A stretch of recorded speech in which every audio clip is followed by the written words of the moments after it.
আমি নির্বাসনে জন্মেছিলাম আর তারা আমাকে গল্প বলতো কিভাবে তারা তাদের শৈশব কাটিয়েছে, সেই সব গল্প যেগুলোর অংশ হতে আমি চেয়েছিলাম।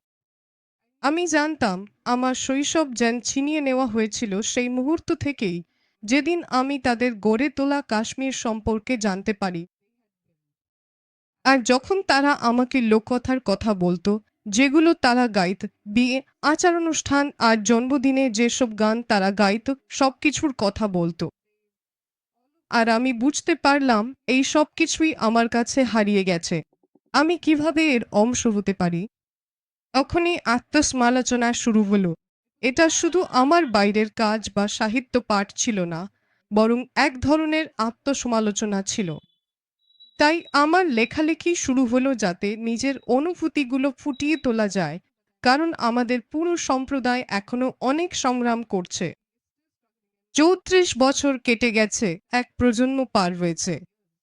আমি নির্বাসনে জন্মে উত্তরাধিকার সূত্রে তা পেয়েছি, আর সেটাই আমার পরিচয়, আদিত্য।